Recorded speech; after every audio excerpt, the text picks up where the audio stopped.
गुरुर्ब्रह्मा गुरुर्विष्णु गुरुदेवो महेश्वरा गुरु साक्षात परब्रह्म तस्मै श्री गुरुवे नमः।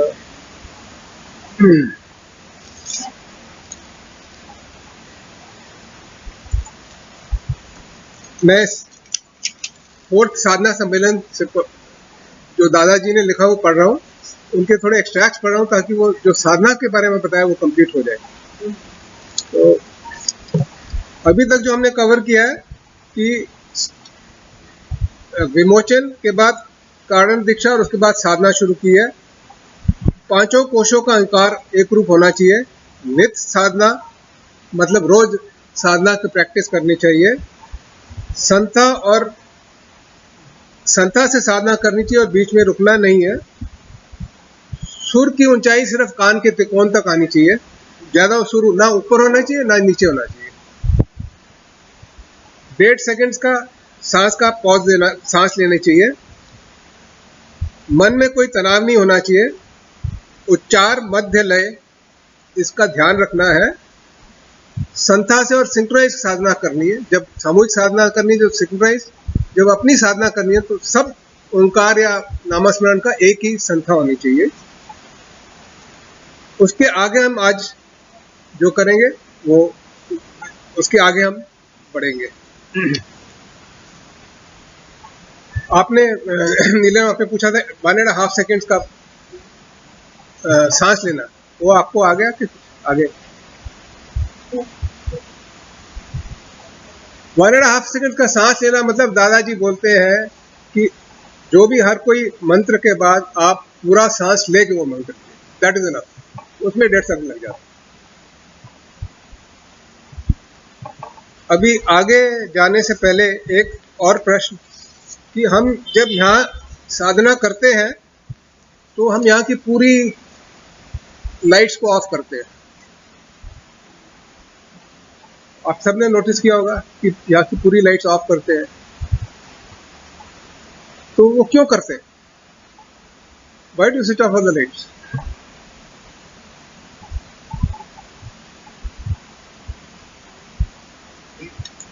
Okay, that is not a tradition. वो एक साइंटिफिक वजह से है।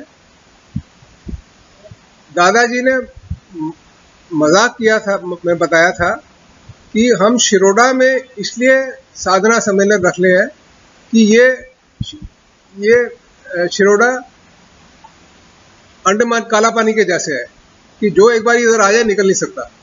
तो एक क्योंकि वो इतना डिस्कनेक्टेड था कि वो कोई वहां से निकल नहीं सकता था, इसलिए वहां से जो गुरु भक्त है शिरोडा में एक बार साधना सम्मेलन के लिए, तो सम्मेलन के बाद ही वापस जाएंगे, उससे पहले नहीं जा सकते अकेले। तो इसी तरह उन्होंने बताया था कि शिरोडा में इसलिए साधना सम्मेलन रखा था क्योंकि वहां पे उस टाइम पे पावर ग्रिड ज्यादा नहीं था। तो पावर ग्रिड की जो वाइब्रेशन है वो साधना के आड़े नहीं आती। उन्होंने ये भी बताया कि अगर घर में भी साधना करनी है तो ट्यूबलाइट को ऑफ कर, ट्यूबलाइट नहीं जलनी चाहिए। There is a difference between the vibrations of the tubelight and the निरंजन। तो ट्यूबलाइट्स को ऑफ करके साधना करनी चाहिए। इसीलिए यहाँ पे भी जब साधना करते हैं तो सब लाइट ऑफ करते हैं। उसके आगे मैं बताता हूँ सब लाइट्स इसलिए ऑफ करते हैं कि उनकी वाइब्रेशन साधना के आड़े नहीं है। उसके आगे मैं बताता हूँ, जब मैं हमारा ऑफिस गुड़गांव में था, मैं हमारे ऑफिस के बगल में एक रिसर्च सेंटर था। वो रिसर्च क्या करता था कि वो फ्रॉम दी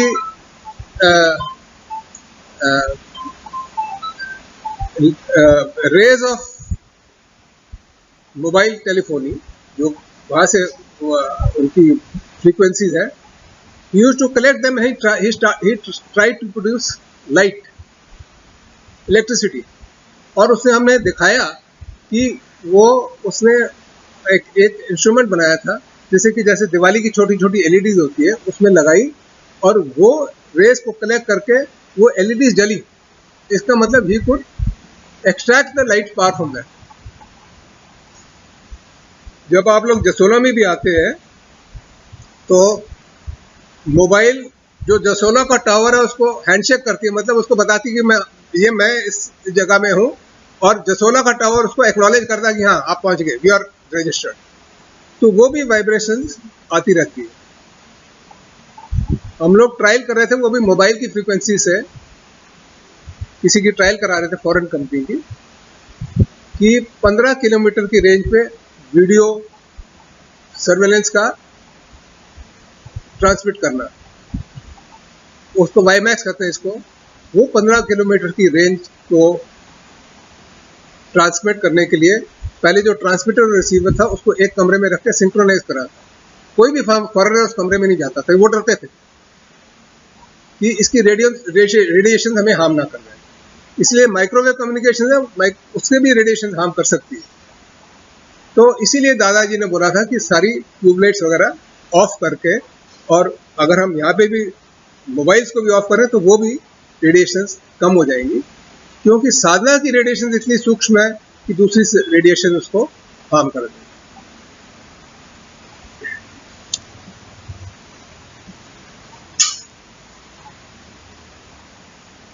तो अभी इसके बाद दादाजी आपके हॉर्मोन्स के बारे में बता रहे हैं कि आपसे कोई बात करता है, आपको वो पसंद नहीं आता तो आप उसकी बात ना सुनी कर देते हो। तो that is sort of negative hormones in you. कभी आपको गुस्सा आता है, नेगेटिव हार्मोन्स, किसी ने अच्छी बात बोली, आपको खुशी होती है, तो दैट इज पॉजिटिव हार्मोन्स। तो ये नेगेटिव और पॉजिटिव हार्मोन्स को मिलाने के लिए आप साधना, जो आपकी हाथ के अंगूठा और तर्जनी नेगेटिव और पॉजिटिव है, इनको मिला के जब साधना करते हैं तो साधना कर नेगेटिव और पॉजिटिव मिल जाते हैं, तो जैसे बल्ब जलता है, आपके ये सब एकत्रित हो जाते हैं और नेगेटिविटी बाहर जानी शुरू हो जाती है। तो अभी मैं इसके आगे जो लिखा है वो पढ़ता हूँ। साधना करते समय अंगूठा और तर्जनी एक से एक जोड़कर क्यों बैठना है, तथा अन्य तीनों उंगलियां यानी मध्यमा इज दिस, अनामिका और कनिष्ठ या करुंगली, मध्यमा, अनामिका, करुंगली सीधी क्यों रखनी है, इसका कारण समझ लीजिए। अंगूठा और तर्जनी दोनों क्रमशः नेगेटिव और पॉजिटिव सेंस को दर्शाते हैं। दिन भर में आपके आचार विचार के माध्यम द्वारा आपके शरीर में पॉजिटिव और नेगेटिव हार्मोन्स का उपयोग होता रहता है। उदाहरण के तौर पर सुनना, बोलना, प्रतिक्रिया व्यक्त करना या विचारों में रखना। आप कुछ सुनते आपको गुस्सा आता है, कुछ सुनते हो खुशी आता है, तो वो नेगेटिव पॉजिटिव कर्म हार्मोन्स बनते रहते हैं। आप कुछ अच्छा काम करते हो, आपको अच्छा लगता है, तो that makes a positive hormones. इस तरह की क्रिया लगातार आपके शरीर में चलती रहती है और उसकी गति इतनी ज्यादा होती है कि आप उसे नाप नहीं सकते। दिन में 24 घंटे में आपके शरीर में जो अनावश्यक चीज धारण हुई है, उनको शरीर के बाहर निकालने के लिए ओंकार साधना है। ओंकार साधना में जब आप अपना अंगूठा और तर्जनी एक दूसरे से जोड़ते हैं, तब आप एक ही क्षण में एक हो जाते हैं। They become one with in seconds. और उन हार्मोन्स के वातावरण में जो दूषित विषयों के वलय धारण होते हैं, वह वलय अंगूठा और तर्जनी को छोड़कर बाकी तीन उंगलियों के नाखूनों द्वारा, यानी नाखूनों के आगे के भाग द्वारा आपके शरीर से बाहर विसर्जित होता है। आपने अंगूठा और तर्जनी जोड़ा, ये तीन उंगलियां ऐसे रखी, तो इससे नेगेटिव और पॉजिटिव हार्मोन्स इकट्ठे हो जाते हैं, और ये तीन उंगलियों के नाखूनों के एंड से वो जो आपकी नेगेटिविटी है बाहर जाना शुरू हो जाती है।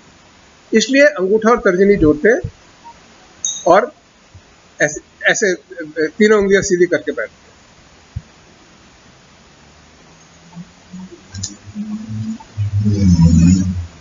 इसमें कोई एनी डाउट, किसी को समझ आ गया?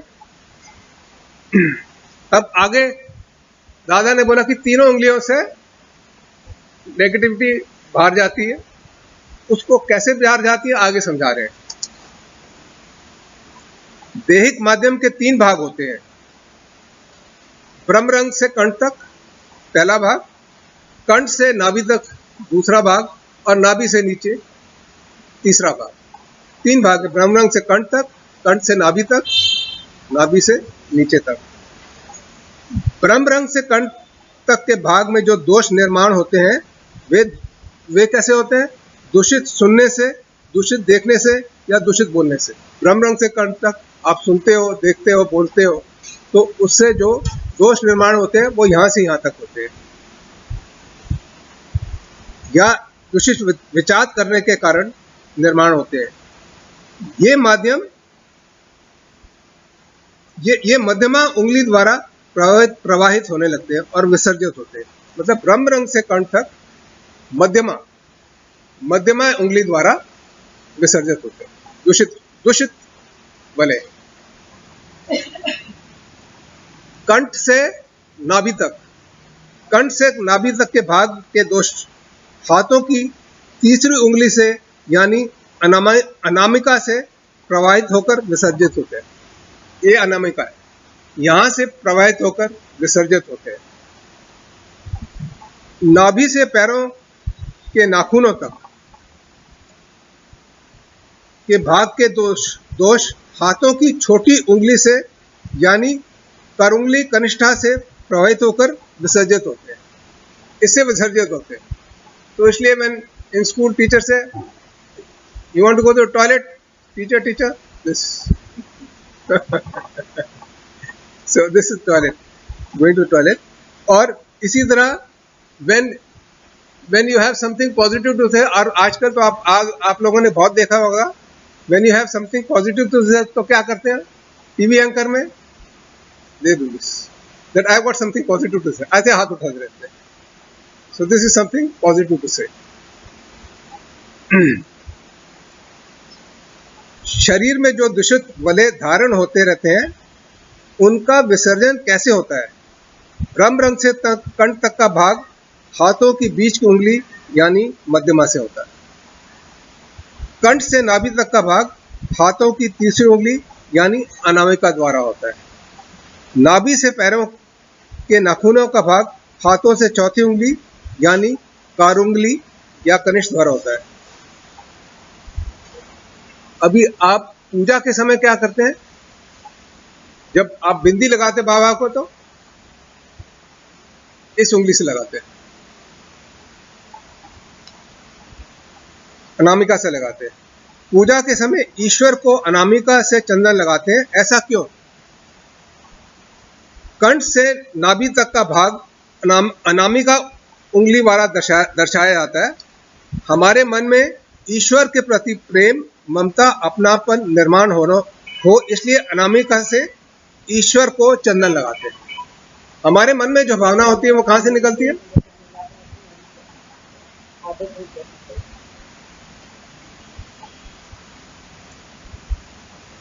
हमारे मन में जो भावना होती है कहां से निकलती है? अनामिका से। तो इसलिए ईश्वर को चंदन अनामिका से लगाते हैं।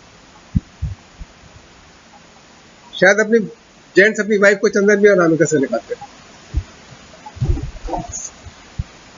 अंगूठा और तर्जनी, इनका एक दूसरे से स्पर्श होते ही यानी नेगेटिव पॉजिटिव एक होते ही शरीर के सारे हार्मोन्स एक होने की क्रिया शुरू हो जाती है और हृदय सार में ये स्टेबल हो जाते हैं और फिर वे हार्मोन उनमें जो अनावश्यक क्रिया की धारणा हुई है उनका विसर्जन का आरंभ हो जाता है। आपने आपके देह माध्यम में जो अनावश्यक विषय धारण किए हैं उनका विसर्जन होने के बाद आप कर रहे साधना का ओंकार साधना, यह विषय आपके शरीर में धारण होने लगता है। दादा ने पहले बताया था कि आपके पहले जब शुरू में साधना करते हैं आपका विषय एक नहीं होता, आपके अनेक विषय होते हैं। पर ये जो अवस्था में जब आते हैं तो आपका उस टाइम पे आपकी कंसंट्रेशन किस तरफ होती है? साधना की तरफ। योर विषय become Sadhana. So that is very important that when you do Sadhana your विषय इज साधना।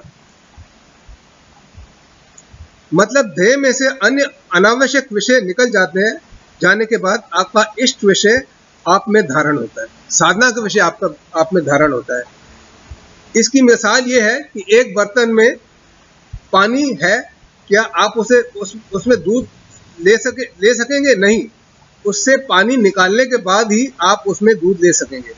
इसी तरह आपकी देह में जो अन्य अनावश्यक विषय है, वह देह से बाहर जाने के बाद ही आपकी देह में ओंकार लहरें धारणा होगी।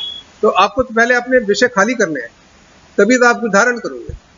तो पहले देह को ऐसे बैठ के खाली करोगे विषय में, और फिर आप साधना की धारण करोगे।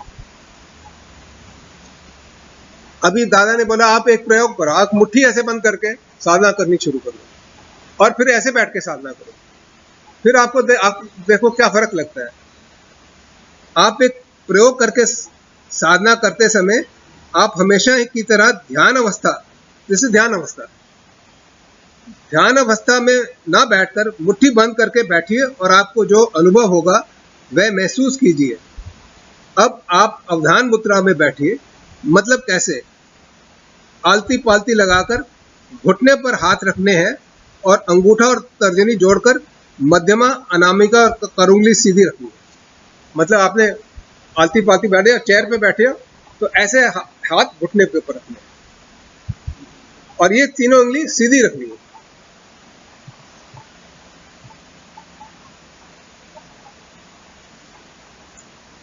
एक गुरु बंधु ने सवाल किया, इस तरह अवधान मुद्रा में बैठने से पैरों के अंगूठे और उंगलियां में कुछ हिलने जैसा महसूस होता है, क्या वह ओंकार की लहरें होती हैं? तो नहीं, बहुत देर दादा ने बोला ये ओंकार की लहरें नहीं होती, लेकिन बहुत देर बैठने के बाद के कारण आपके पैर सुन्न हो जाते हैं, यह उसके कारण है। ओंकार की लहरों पैरों की ओर नहीं जाती, ओंकार की लहरें पैरों की ओर नहीं जानी चाहिए। इसलिए साधना में हाथों की कलाइयां घुटने पर रखकर बैठने के लिए कहा है। हाथों का घुटने को स्पर्श होने के कारण वे पैरों की ओर ना जाकर हाथों के मध्यमा, अनामिका व करूंगली द्वारा नीचे जमीन की ओर प्रवाहित होकर विसर्जित होती है। जब आप अवधान अवस्था में बैठते हो तो आप ऐसे बैठते हो, आपकी जो तीन उंगलियां स्ट्रेट होती है और आप उनको घुटने पर रखते हो, आप उनको पैरों के ऊपर नहीं रखते, क्योंकि साधना का विसर्जन पैरों से नहीं होना चाहिए। वो ऐसे जब घुटने के ऊपर रखते हैं तो ये तीन उंगलियों से साधना के विसर्जन घुटने से विसर्जित हो जाता। All clear? समझ आ गया? तो अभी हमने साधना करने के लिए ऐसे बैठना है, घुटने के ऊपर उंगलियां रख के। नाउ द क्वेश्चन इज कि योगेश भाई हमेशा बोलता है कि ऐसे उंगलियों में काउंट करना है। तो अगर आपने उंगलियों में काउंट किया और ये उंगलियों में से काउंट किया तो आपकी अवधान अवस्था तो गई। तो आपने काउंट भी करना है और साधना भी करनी है। तो what is the solution? No, you're constant touching it while you're doing it. When you do sadhana, touch रहता है. How do you count? After your first sadhana, the first thing you go to the second one, you still touch it. You have to convince girls to that. दादाजी ने क्या बताया था? दादाजी ने ये समझाया था.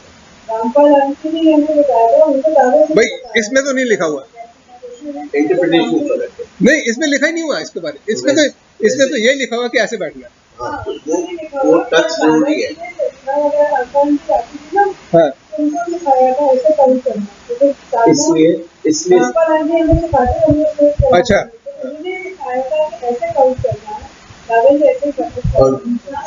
और वजह भी वही है, These two are the positive, negative है। अच्छा, हाँ, correct. They've got to be in touch all the time. Correct. And the other three have to be straight. Other three, but when you say 1, 2, 3, 4, 5, 6, then your touch is here. Then this becomes the outlet. Then your touch is here. When you're doing 1, 2, 3, 4, 5, 6,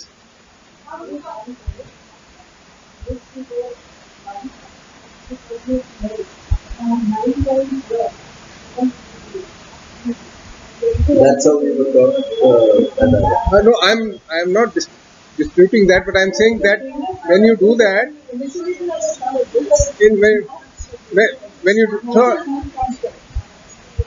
so either you find individual ways to do it, or you lose the Avdhan Avastha, or there are so many entrepreneurs like Yogesh Pramod Srani nahi hai. So and there are so many other electronic scientists in this group all over the world. They can make an instrument which gives beat after 21 mantras and 108 mantras. It can be done.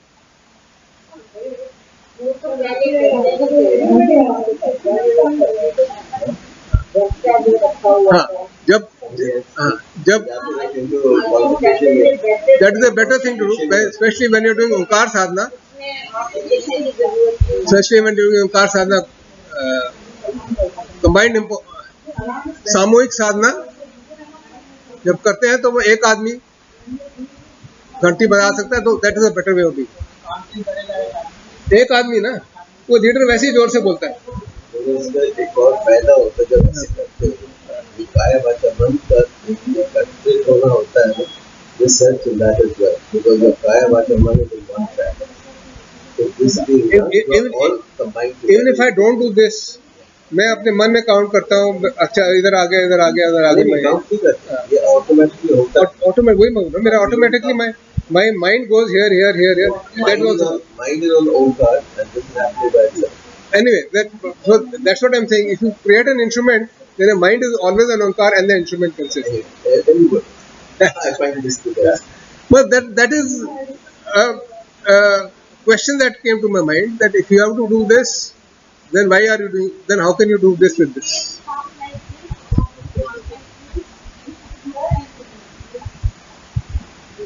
Anyway, continue. Sure. So this was just a question that came to my mind, and I thought I will discuss it over here. अब इसके आगे दादाजी ने, मैं जब पढ़ रहा हूँ, समरी दी है कि अभी तक उन्होंने क्या बोला है, और वो आगे जाने के लिए जो आगे का टॉपिक है उसके बारे में वो इंट्रोडक्शन करा रहे हैं. ओंकार साधना ये महत्वपूर्ण साधन जिस देह माध्यम द्वारा करना है, उस देह को एक विशिष्ट नियम पद्धति से ओंकार साधना के लिए बिठाना है. यह कैसे करना है? अवधान अवस्था में. You have to sit in avadhan avastha to do ओंकार साधना. बैठकर हाथों का अंगूठा और तर्जनी जोड़कर पॉजिटिव और नेगेटिव एकत्रित करना है. उंगलियां टेढ़ी मेढ़ी नहीं रखनी है या झुकानी भी नहीं है. उंगलियां अच्छी दिखनी चाहिए, परंतु आपने नर्तक भी नहीं होना. श्री परमेश्वर ने हमें प्रमाणबद्ध अवयव दिए. अवयव मतलब हाथ पांव वगैरह दिए हैं. 3 कोनी 4 कोनी नहीं दिए हुए. इसलिए आपने ठीक तरह से पॉजिटिव नेगेटिव एक रूप करके बैठना है. इस तरह अवधान मुद्रा में बैठकर ओंकार करने से दिन भर में के 24 घंटों में आपके शरीर में आपके ज्ञान अज्ञान के कारण जो अनावश्यक विषय की निर्मित हुई है, वे विषय विसर्जित होते हैं. जब आप अवधान मुद्रा में बैठोगे और साधना करोगे तो अनावश्यक विषय जो है आपके देह से विसर्जित होते हैं. और इसलिए जब आप सेंटर में भी आते हो, घर में भी साधना करते हो, then many of you might be feeling much lighter after doing the sadhana. उसके बाद आपका साधन यानी आपकी ओंकार साधना शुरू होती है. आपके बताए अनुसार उच्चार मध्य लय, फिर से उन्होंने उच्चार मध्य लय पर जोर दिया है. इस तरह से आप ओंकार साधना करते हैं. जब ध्वनित हुए ओंकार की लहरें आपने कितने गुणा बनानी होती हैं, आप उन लहरों में तैर सकते हैं. इतनी वह लहरें आपने बढ़ानी होती है. वो लास्ट टाइम एक्सप्लेन किया था. तो जब सिंक्रोनाइजेशन होगा तो आपकी ओंकार की लहरें बढ़ती जाएंगी और आपको वलय बढ़ता जाएगा. आप में से प्रत्येक व्यक्ति की देह की धारणा शक्ति तथा ओंकार की लहरें निर्माण करने की शक्ति समान स्तर पर नहीं है. मतलब it is not the same, ना ओंकार शक्ति ना धारणा करने की शक्ति सेम नहीं है। उसे समान स्तर पर लाना है, परंतु इसके लिए अभी कुछ और समय चाहिए। आपकी अभी की अवस्था में आप में से प्रत्येक व्यक्ति की देह की धारणा शक्ति और ओंकार की लहरें निर्माण करने की शक्ति एक दूसरे के से भिन्न है। फिर भी जो व्यक्ति ओंकार साधना कर रहा है, उस व्यक्ति को जब यह महसूस होता है कि मैं इन ओंकार की लहरों में पूर्णतः धारण हो गया हूँ, तब उसे ऐसा अनुभव होता है कि वह लहरें उसे झटका मार रही है। ये समझ में आया? लो, कि जब आप ओंकार साधना कर रहे हैं तो आपका भले इतना बढ़ जाता है कि समटाइम्स आपको लगता है कि आप यू हैव लॉस्ट कॉन्शियसनेस और you suddenly give a jerk, झटके लगते।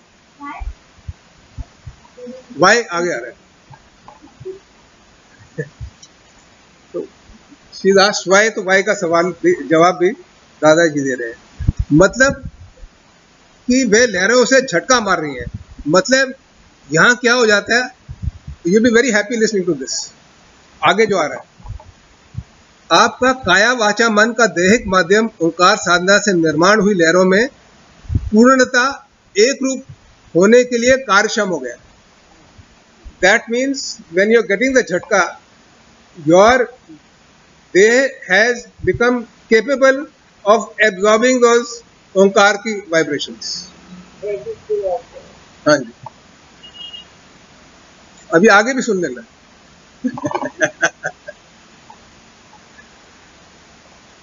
लेकिन आप इसका अलग अलग अर्थ लगाते हैं। ओंकार करते समय अगर चक्कर आ रहे हैं तो गुरु बगनिया कहती है ओंकार में वैसी शक्ति होती है। कुछ गुरु बंदे कहते हैं चक्कर तो नहीं आया, परंतु वाणी से ओंकार चल रहा था, उस समय नींद लगी, ऐसा लगा। ऐसा क्यों होता है? ग्लानि मतलब यू लूज कॉन्शियसनेस कब आती है? आपके शरीर के बाहर जो वातावरण है उसमें पृथ्वी, आप, तेज, वायु, आकाश, ये 5 भूत तत्व है। इनमें प्रधान तत्व कौन सा है? आकाश तत्व। पृथ्वी, आप, तेज, वायु, आकाश, कौन सा प्रधान है? आकाश तत्व सबसे ज्यादा। आपके शरीर पर आकाश तत्व का दबाव होता है और देह उसका प्रतिकार कर सके, इसलिए देह में वातावरण में जैसे ही 5 महाभूत तत्व समाविष्ट किए गए। अब यहाँ जो डॉक्टर उपस्थित हैं उनसे पूछे कि किसी व्यक्ति को जब पैरालिसिस होता है कब होता है? जब किसी व्यक्ति के देह में आकाश तत्व संपूर्णता निकल जाता है, तब उसे पैरालिसिस हो जाता है।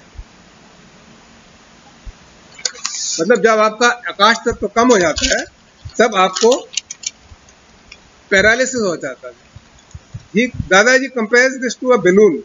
जब बैलून में हवा होती है तो वो आकाश तत्व को सहन करता है और बैलून की जैसे रहता है, पर अगर उसमें हवा निकल जाए तो सिकुड़ जाता है, बिकॉज आकाश तत्व उसको भारी हो जाता है।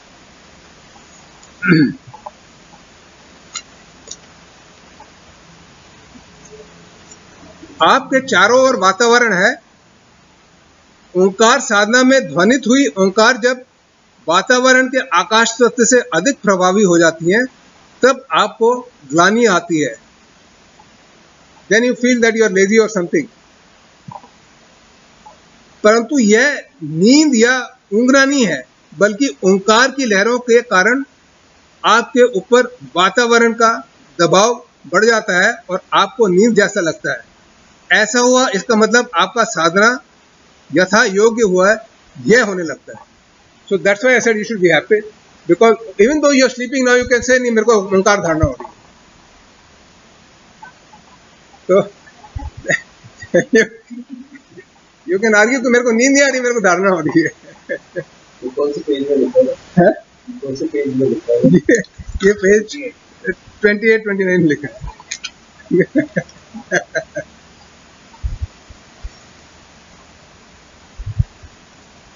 अभी 11:30 हो गया। I am finishing till here.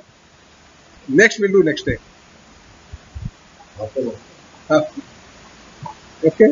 Is this completing that particular section or is that going to continue? No, I want you to complete it, but now next is Nyas and So, yeah, the first section of Omkar. ओंकार गुरु, न्यास, इसके बाद न्यास और होगा, और अगर time मिला तो उसके बाद कामकाज में कैसे साधना आती है उसके बारे में बताएंगे, अगर हुआ, अगर उसका मौका लगा तो. Otherwise for 2 days 2 Sundays we can relax. मतलब वो फिर हो जाता है ना, 2 संडे साधना को आप एब्जॉर्ब कर सकते हैं कि क्या क्या हुआ. मतलब डोंट नीड मुलाकात आपके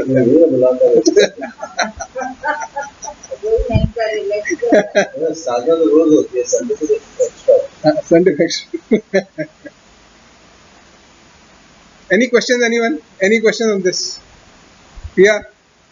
Now you know that you don't sleep. But it's not giving you permission to sleep either.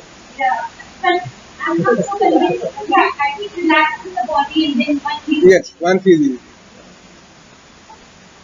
ये lawyer है, he justified. She just Just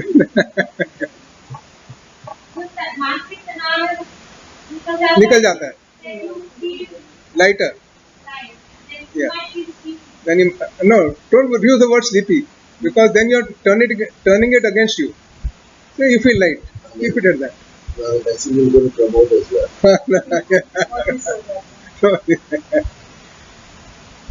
Any other question?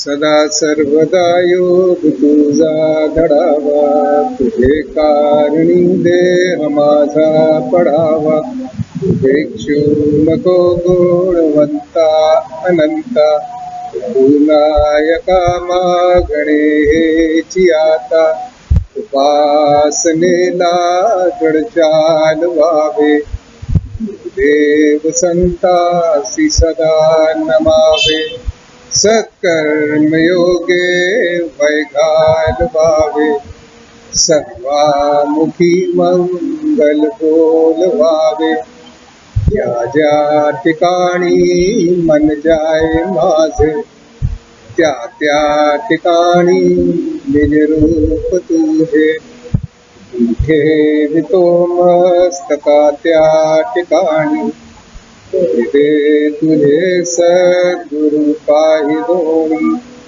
सच्चिदानंद सद्गुरु साईनाथ महाराज की जय. श्री गुरुदेव दत्त सदानंदाचार्य को, सच्चिदानंद सद्गुरु श्री पंत महाराज की जय. श्री गुरुदेव दत्त श्री सद्गुरुनाथ दादा महाराज की जय. श्री गुरुदेव दत्त.